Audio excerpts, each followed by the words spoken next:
Good afternoon, everyone, and thank you so much for joining us for Herbs from Your Kitchen to Enhance Immunity with Helen Jaffe. I'm Kathy Lane, Programs, Events, and Outreach Coordinator with the Boulder Public Library. And before we begin, I want to go over some housekeeping. First, this event is being recorded and will be available on Boulder Public Library's YouTube channel after today. All our events are an extension of library services. Library conduct policies, which you can read on our website, apply in our online space as well. Next, if you enjoy this presentation, we've got more virtual programs coming up. Please visit our website at boulderlibrary.org for our full virtual events calendar. This event is part of Summer of Discovery, our annual celebration of reading and virtual programs for kids, teens, and adults. Visit boulderlibrary.org/summer to register. And this year we have an online platform for tracking, which makes it even more convenient on the go and for virtual participation. I'd like to thank the Boulder Library Foundation for its generous sponsorship of this and so many of our events. Finally, at any time during this event, you can post your questions in the chat. You can log into your Google or YouTube account to post these questions. Your questions or comments will be addressed later during the audience question and answer portion of the event. I want to thank my colleague, Celine Cooper, who will be operating our broadcast behind the scenes. And now to our presenter.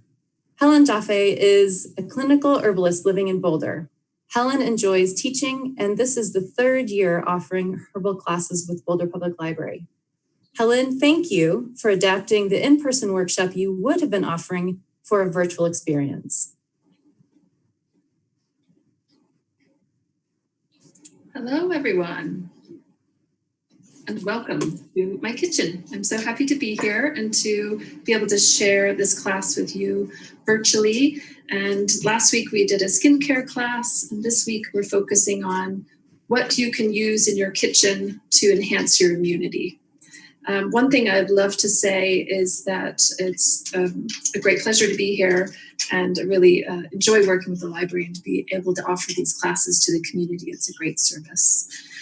So today we are going to talk about all of the amazing plants and herbs that you can use in your kitchen to help to keep you healthy. As so many people, that's on their mind right now. And there are so many simple recipes. And today we'll be making 3 different recipes that are very easy to make. All the ingredients you'll be able to find in your local grocery store. And I'll talk you through where you can find those after as well and be able to answer any questions. And the recipes are also listed in the chat, I believe. So you can look at them there. One thing I love to start with is a quote from Michael Pollan. He says, "Eat food, not too much, mostly plants."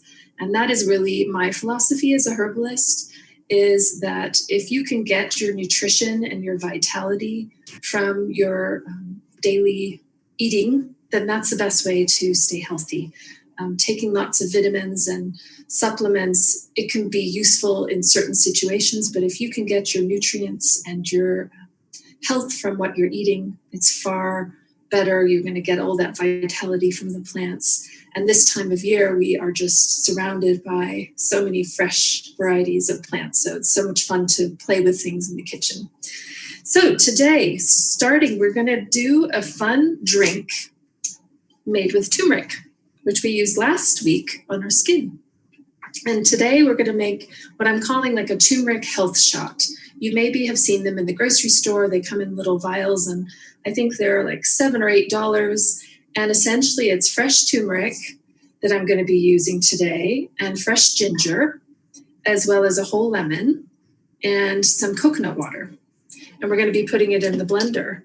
But something that's sort of fun to recognize with this drink is you can also make it from dried herbs. So you can use dried turmeric if you don't have fresh, and you can use dried ginger if you don't have fresh ginger. To be a slightly different flavor, because dried ginger is a lot hotter. It actually has more heat than fresh ginger, which you wouldn't necessarily think, but it does. It's more concentrated. And what's so much fun about this drink that I've recently discovered is that you can add so many different things to this, depending on your palate, how adventurous you want to get. But I'm going to give you this sort of starting foundation, and then you can add different things to it as you like. So starting with a cup about just over a cup of coconut water, which you can get at any grocery store. That's going to be our base. And then I have taken 1 lemon, and I've taken just the peel off with a knife, and I've even left a little of the peel on. I'm going to strain this at the end. And if you have a reasonable, I'm going to cut it actually one more time. If you have a reasonable blender, which I don't have a super fancy blender, but this blender worked fine to blend ginger root. And so I've got about 1.5 tablespoons here of just roughly chopped fresh ginger. Pop that in there. And then fresh turmeric, which turmeric you can get at most grocery stores. I don't know if you can see it there, but if you see it compared to ginger, they are in the same family. It has a red tone to it, so you can see the redness. And it comes in these little rhizomes at the grocery store. I got mine at Vitamin Cottage. And fresh plants generally are always more potent than dried. Not always, but generally. So if you can use fresh, it's just going to give you that much more aliveness to the remedy. So it's going to be loud for a second, so forgive me. But I just thought it'd be fun to show you the real deal. So turn that on quick.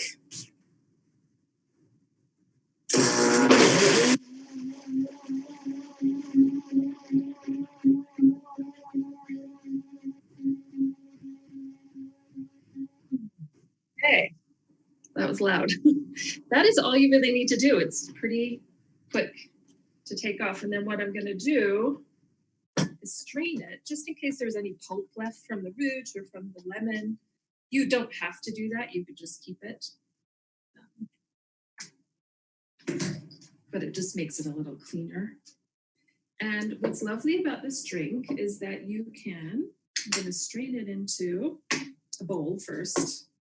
You can store it in your fridge. So depending on how much you want to drink of this, I have a friend who makes a version of this once a week, and she adds kind of different things depending on what she has. She'll add fresh fruit, peaches, and she even makes little mocktail drinks out of it. So it's a really fun way to add potent antioxidant plants to your everyday drink, and it's also quite delicious. So I'm straining it through, and then what we're going to do at the end is just add a little extra, which was something my daughter taught me, is she added a little black pepper and a little cayenne. And it just gives it a little more spice and bite. But if you don't like too much heat, or if that's too strong for you, you can just keep it really simple. Okay, and you can see there's a fair amount of pulp there. So it's nice to get rid of that. We have a really simple drink. Okay, try not to make a big mess. That's okay too. Okay, so this one we're gonna add just freshly ground black pepper. And black pepper is a great antimicrobial. In small amounts, it's got that heat as well. So anything that has heat as a plant, like ginger or turmeric, black pepper, generally those things are really good for your circulation. And I was thinking about it today, and all those plants that are good for your circulation are good for your immune system, which makes sense, right? It's like you think about, you want your blood to move and work properly. So anything that moves your blood is going to be good for your immune system. It's going to help your work better. And then I'm going to add just a tiny bit of cayenne. Just like a little shake. And again, you can play with these ingredients and amounts based on your taste and your palate. You could also add a little freshly squeezed orange juice to this. It's nice with the turmeric. And then I'll show you what it looks like. And then I store mine in just a really simple mason jar, which you can never have enough of these if you're playing in the kitchen. And just pour it in there. It's such a beautiful color. And like I said, I think it tastes delicious. So you could literally take a little shot of that every morning or twice a day to have your little health shot, your turmeric drink. So it's definitely something I'm excited about these days. And turmeric, I don't think I mentioned, but turmeric is really considered an antioxidant. It's considered really good for things like arthritis, but it's also just a good tonic herb. So it's something that you could easily take every day and your body is going to be able to handle it. Some herbs that are more heavily medicinal, you have to take in periods of time, but turmeric is more definitely like a food that, you know, obviously in some cultures they eat it all the time and there are different spices and curries, but it's a great one that you can add to your diet and enjoy every day. So the turmeric drink, I highly suggest you try it. Okay, moving on. Next, we're going to do a pesto, which is always sort of the sign of summer, I feel like, is making fresh pestos. And I've changed my apparatus here. So I'm just using a Cuisinart. You don't have to have that for pesto. You can easily just chop it by hand, which is sometimes nicer. It makes a little more different texture. Pesto is a great way to use different plants as well. So you can make pesto out of fresh spinach. You can make it out of the traditional basil. You can make it out of a combination of cilantro and parsley, or you can mix all different greens. You can make it out of kale. So just a great way to get a concentrated amount of greens into a lovely sauce. And then the other ingredients generally that you use is garlic, which is super great for the immune system for being an antimicrobial. It's high in vitamins, selenium, and then we add a little bit of olive oil, which is a great way to get your healthy fats. And then you don't always have to add cheese. If you are trying to avoid cheese, you can certainly make a pesto without it. I like to use goat's cheese myself, and you really don't need a lot in pesto to make it tasty. And then you can also add things like a little bit of red pepper. You can really play with different ingredients. And again, it's a great way to get a concentrated amount of greens or herbs into your diet, and it's delicious. So today we're going to do it with arugula, which right now you can get fresh at all of our local amazing farm stands in Boulder. I know there's Cure Organic Farm, and Black Cat is selling on J Road, and there's just so many amazing farms around here that are just doing such great work and have an amazing array of delicious local seasonal food, which if I can, I try and do that, or I try and grow some myself, or last but not least, you can get it at the grocery store. So arugula is one of my favorite greens. I eat probably arugula and kale at least once a day. That's my health kick addition for my diet. But arugula is an interesting plant. It is in the cruciferae family. So it is in the radish and broccoli and kale family, which has really good pungent energy for your diet and super high in vitamins and minerals, and makes tasty different type of pesto. So I've got about probably 2 cups here, and I'll be putting that in my Cuisinart. This I did get at the grocery store, but it's a smaller variety. So I think some people call that wild arugula, but it's, you know, if you get it at the farm markets right now, you'll notice big leaf arugula as well. You could use either kind, depending on what you can find. And the other thing you can play with is the types of nuts or seeds that you put in your pesto. So today I'm using a combination of pine nuts and walnuts, also really good sources of essential fatty acids, which are also really good for your circulation and keeping the inflammation down in your body. But you can also use pumpkin seeds, which are super high in zinc. You can use sunflower seeds. You could use a combination of all of them, depending on what you have or what is tasty to you. I don't chop them before, so it's nice to have the Cuisinart. You can just do about a cup. Sprinkle that in there. And then I am putting garlic in there, and I'm just popping it in 3 cloves that I already peeled. And then probably just a little handful of goat's cheese.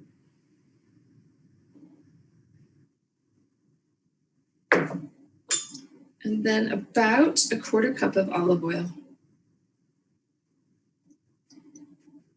What's nice about pesto, I mean, it never lasts long in my house. It usually gets eaten up pretty fast. But if you did have a bunch of greens from your garden or greens that you wanted to use but didn't really want to eat them all at once, you can make pesto and freeze it. It freezes pretty well, so it's something you can make in your summer heydays and freeze for time in the fall to enjoy. And then we'll put a little fresh ground black pepper. This is making me hungry. And then I like to use the Maldon's salt, which is a nice sea salt. And I do a couple little sprinkles of that. And then obviously you can taste this after and see if it needs anything extra. And then for a little added health benefit, we can add some red chili pepper. Cayenne and chili is one of the most therapeutic plants for being anti-inflammatory. I think there was some amazing study about a community that was smoking and doing all sorts of other things, but then it was recognized that they ate a lot of chilies in their diet, and it kept them all, not promoting smoking by any means, but it was just a sign that their diet of chilies kept them all healthy and well, because it's an amazing antioxidant. So a great one to add to your diet as well. Okay, so we're going to do a little noise again. Forgive the noise, but that's how we'll see what it looks like.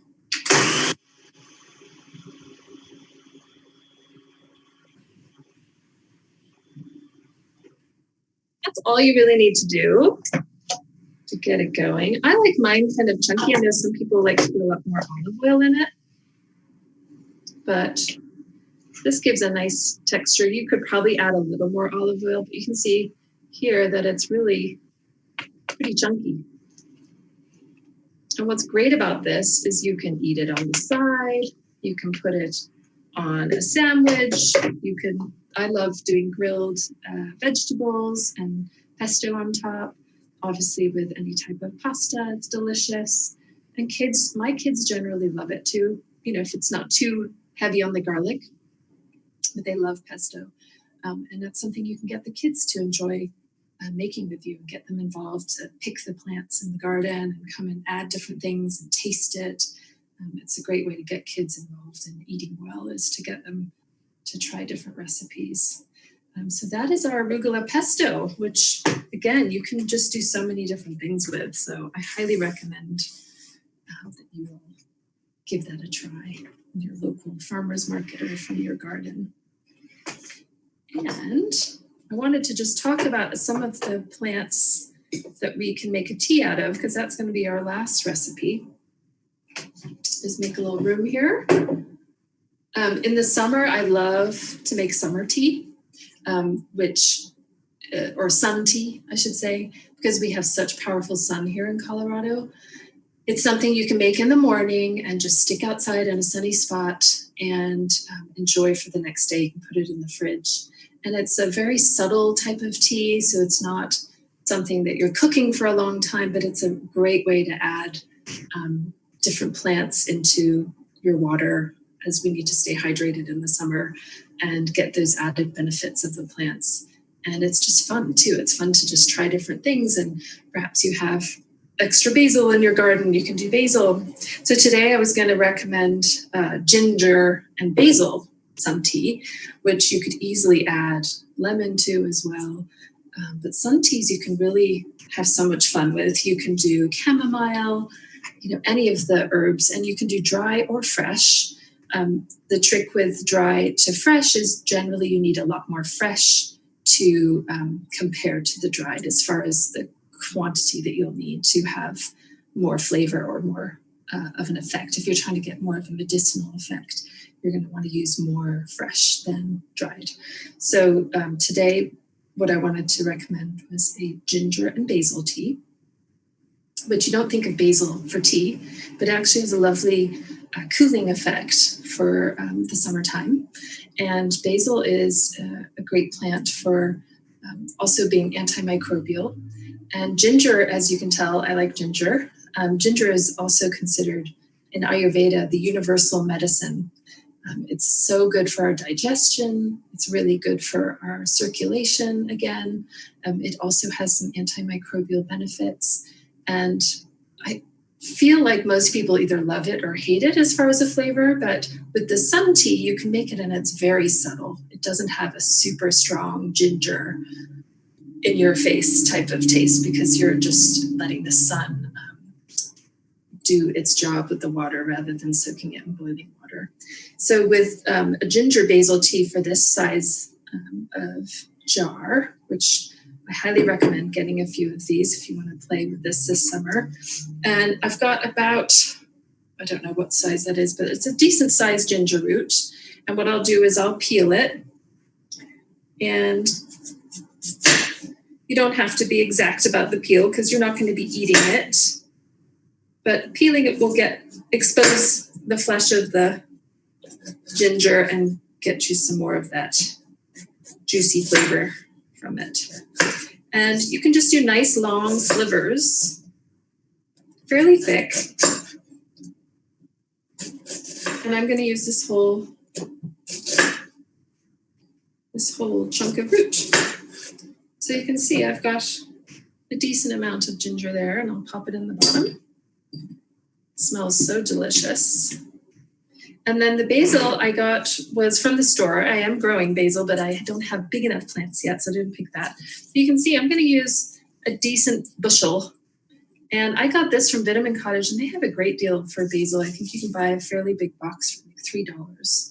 So it's not as crazy expensive as you would think. And for this effect, you know, the more you chop up the basil, the more it's going to expose the plant surface area to infuse the water. So you'll probably want to chop it up a little. You could just stick the whole leaves in there and that would be fine. But if you want to make it a little more potent, I would chop it just roughly, not too fine.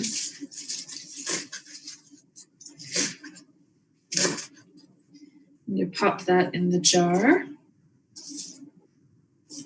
Again, smells so divine. Oop, I'm throwing it everywhere.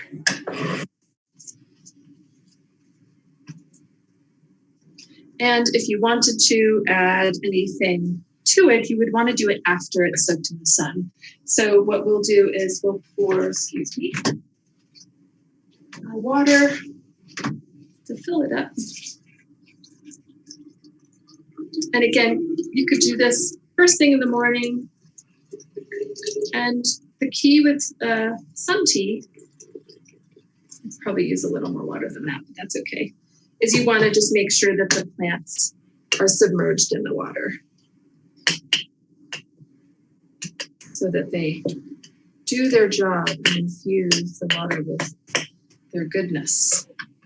And then you would want to put your lid on, which I have somewhere, but I'm not going to get it because I can't find it. But you'll get a lid and you'll want to put your lid on. And then you can see you have a lovely tea ready to soak in the sun. And you would put that out in the sun for the whole day. And, you know, afterwards, then you would want to strain it. So strain it out into a bowl, and then you can put it back in the jar. And then if you wanted to add, you could add lemon to it. If you wanted a little bit of sweetness, add a little honey, which, you know, small amounts of honey are super good for your immune system as well, particularly if you have any issues with allergies. There's a real strong following of if you take the honey from the local bees and the pollen that they're gathering, that it helps you fight the allergies that you might be suffering from, which I know a few people are right now. Which again, speaking of allergies, boosting your immune system is one of the best ways to fight allergies, is keeping your immune system healthy. So all of these recipes are relevant there. So that is a way to make sun tea. And again, you can do that with so many different things. Like I have a ton of mint in my garden right now. Mint is a lovely sun tea. And again, very subtle when you make it as a sun tea.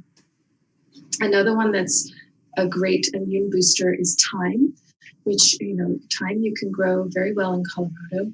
You can also buy it in the grocery store. Thyme is a underrated immune boosting herb, very good for fighting colds and infections.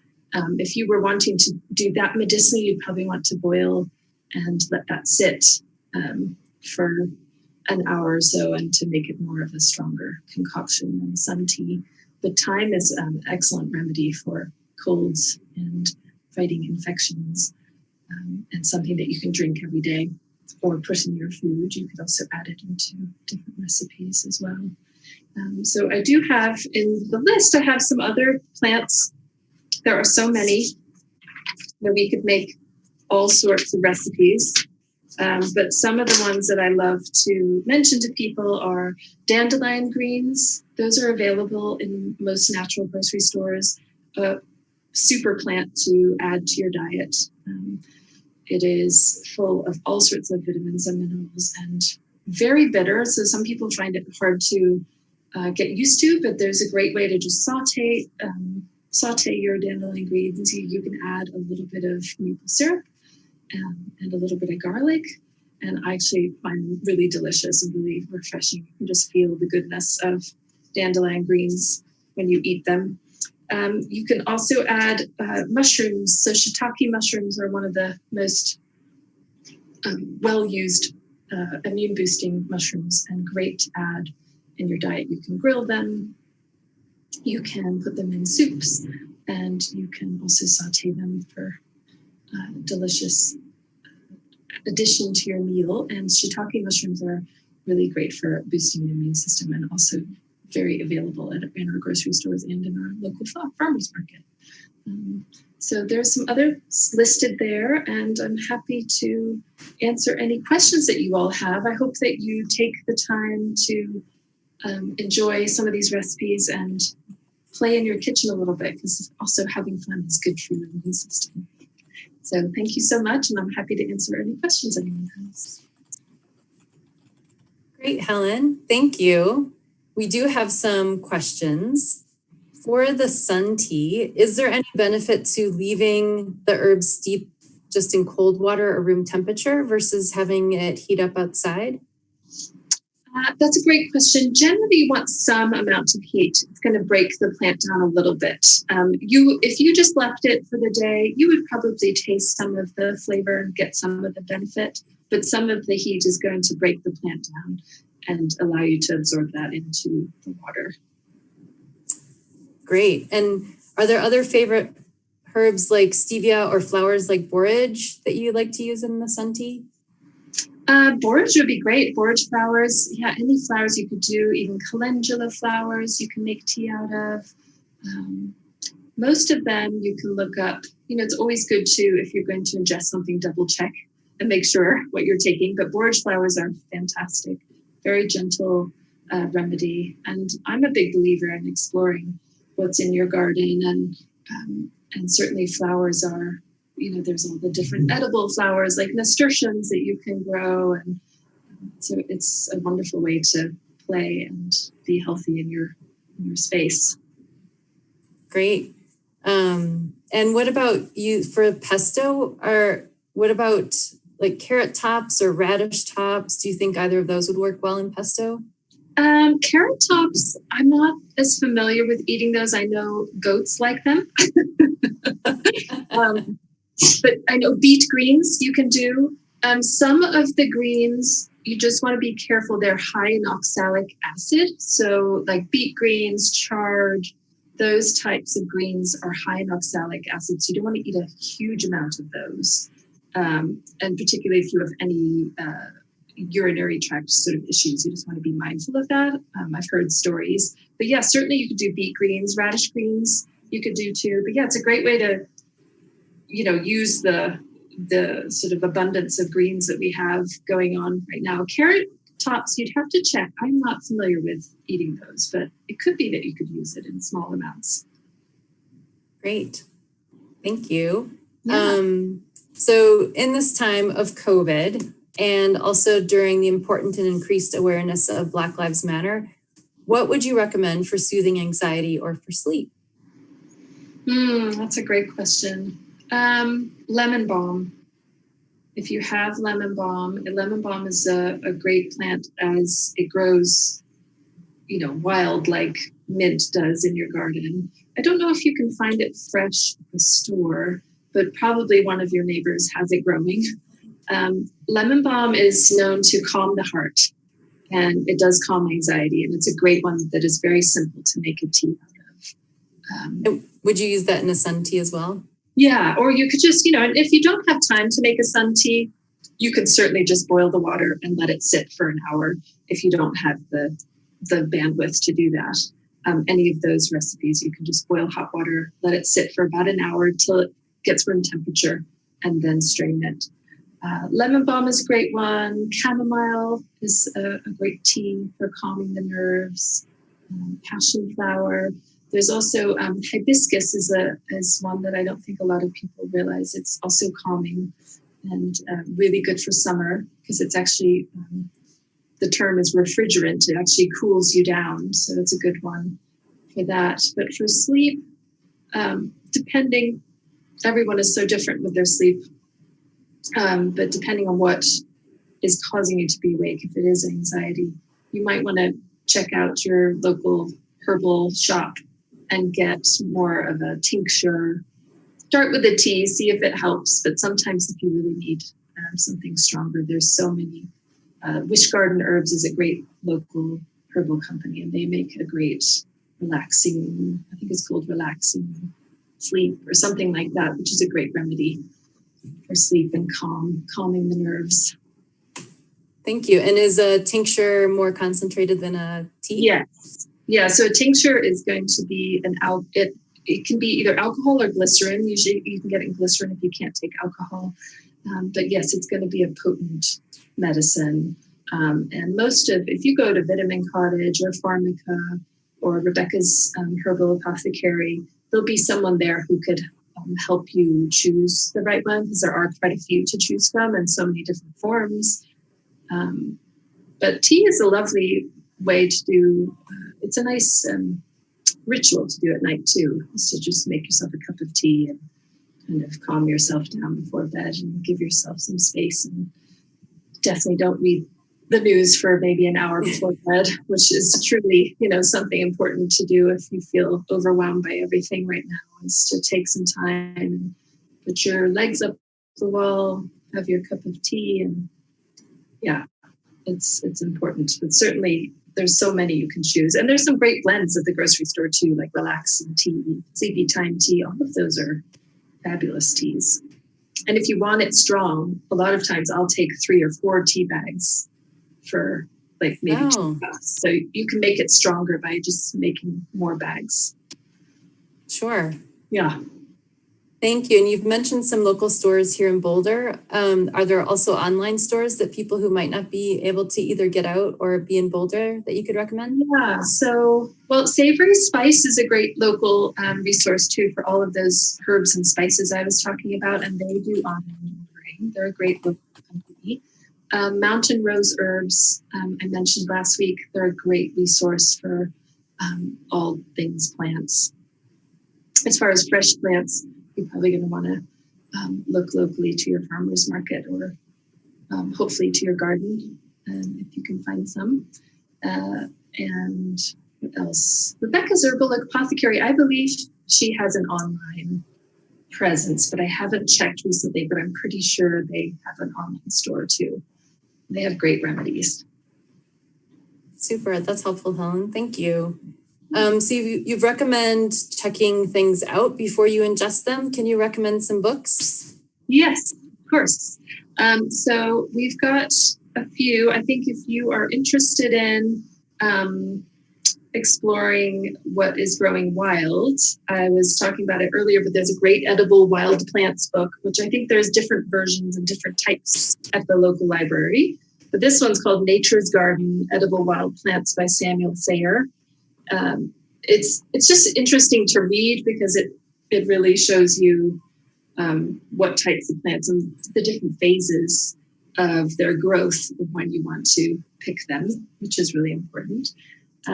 Then there's Healing with Whole Foods, which is a book by Paul Pitchford. It's kind of a heavy book. There's a lot of information in there. But if you're really interested in learning about nutrition and how to heal yourself with nutrition, it's one of my go-to books.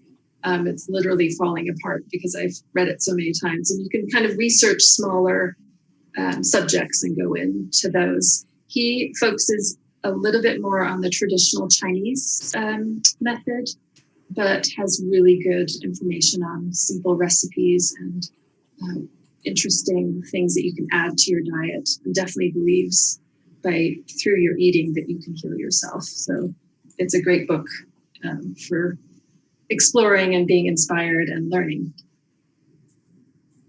Yeah, I think that's probably the best ones. And then there's David Hoffman is an English herbalist. He's written a few books that I believe the library has, and some that are more focused on certain remedies and some that are more sort of an overall view of herbal medicine and plants. But yeah, certainly, the library has all sorts, so you can go in and search and see what books appeal to you, but it's great to learn about some of the more simple ones that you can add to your diet. Super, thank you. Yeah. Viewers, any other questions that you'd like to share?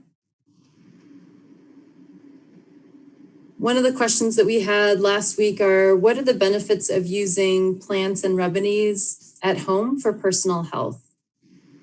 Yeah, so that's a great one. I think one of the greatest benefits is certainly cost. I think you can really, there's so much money we can spend on supplements and buying things that we think are going to help us feel better. But if you take the time and buying green vegetables, like I think a bunch of parsley is like $1.99, and you can make that last through the week. And so these sort of simple home remedies are very affordable.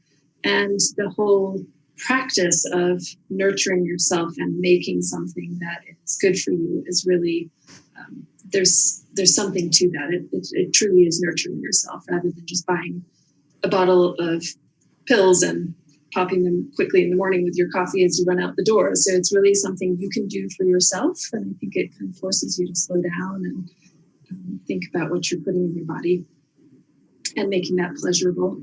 But also, fresh plants are just so vital. They have so many minerals and vitamins for you that they truly are nutritional supplements. So there's just so many great things that you can add to your diet that are simple and that are really going to be effective in keeping you well and vital, which is the goal.